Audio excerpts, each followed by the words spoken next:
Michael, and welcome back to the Round No.1 YouTube channel. I hope your weekend's going well. Today I'm talking about the second round of the WWE 2026 talent releases and also Rebel.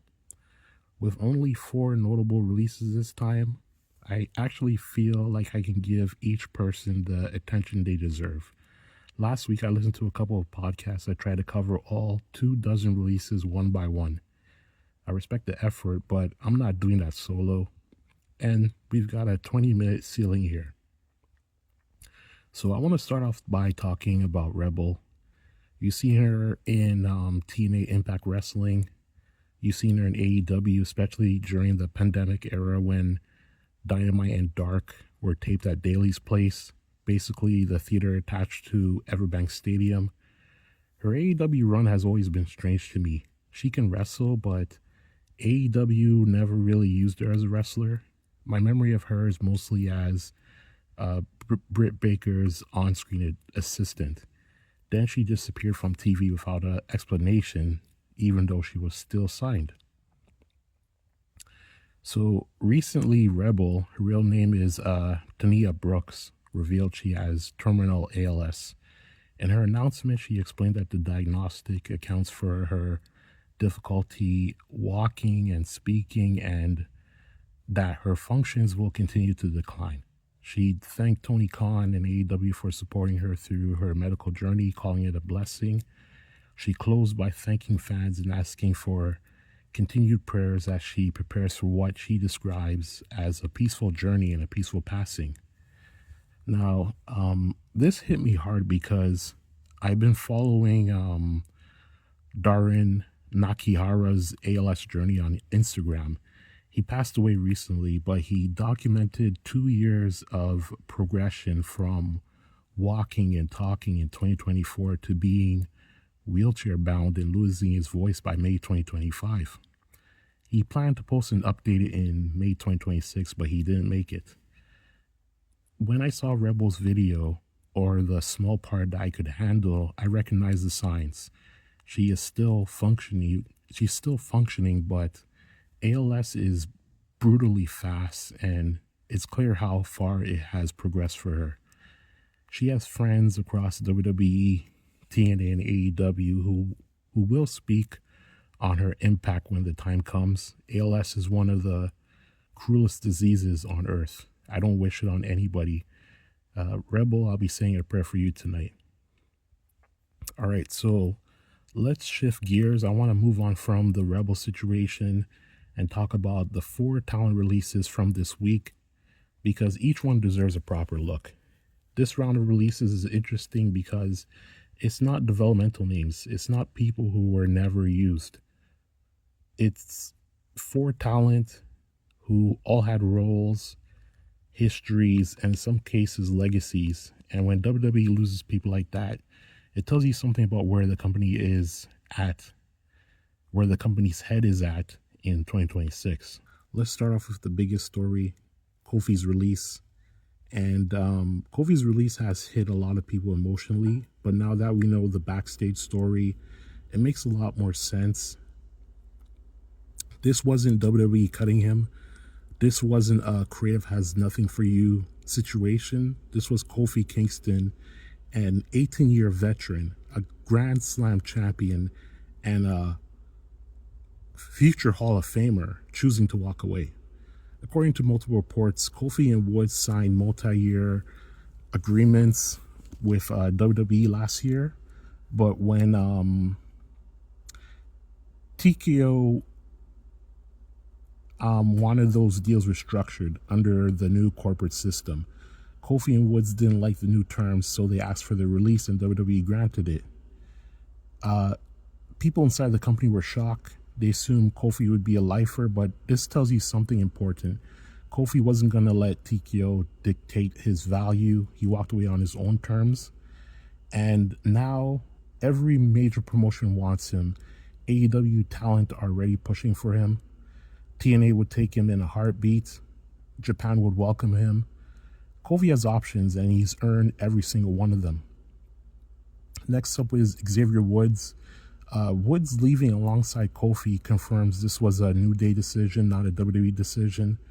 Woods is one of the smartest minds in the business, a guy who understands wrestling, gaming, branding, and crossover entertainment better than anyone on the roster. And just like Kofi, Woods didn't want to restructure his deal under TKO, so he walked. And WWE insiders were stunned. They thought Woods would be with the company forever, but the moment TKO tried to change the terms, Woods said no, and honestly, good for him. AEW is already buzzing about him. PW Insider reported, and I quote, a lot of excitement, end quote, about the possibility of New Day coming in. Even MJF posted, and I quote, it's a new day, yes it is, on Instagram, end quote. Woods is too talented, too charismatic, and too creative to be sitting in a system that doesn't value him properly. This is a fresh start, and he's going to thrive in the future. Now, let's talk about this whole... a lot of people in the wrestling community have been saying that WWE doesn't have lifers anymore, and I don't think that's true. WWE absolutely has people who are never getting released by them. Roman Reigns and Seth Rollins are at the top of the list. They've been protected for so long that fans barely notice how insulated they are. Behind the scenes, you have Bruce Pritchard and Michael Hayes. You have Albert, who has held a developmental job for years, and a lot of people still wonder why that position is so secure. But not everyone with a tenure is a lifer. You know, from certain fans' perspectives, a lot of people don't put Natty, Miz, or Bailey in that category. It's not because they lack value. All three bring far more to the company, both on camera and behind the scenes, than Albert does in his training role. They can mentor, they can produce, they can still perform at a high level. The real issue is that, TKO only care about a small group of chosen talent. If you're not in that circle, you're expendable. That's why so many releases feel cold or unnecessary. It's not about talent. It's about who the company has decided to protect.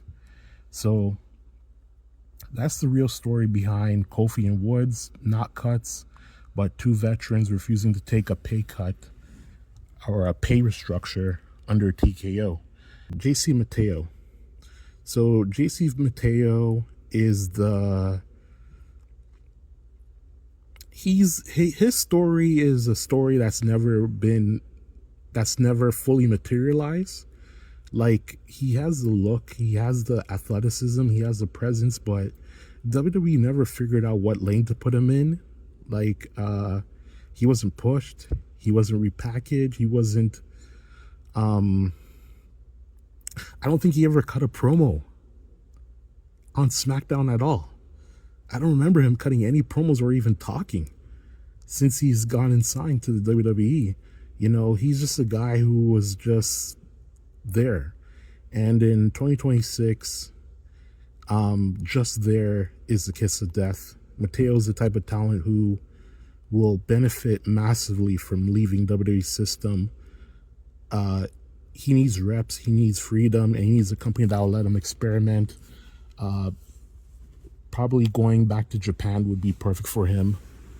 You know, he just needs to be in a place where he can rebuild his identity without being boxed in.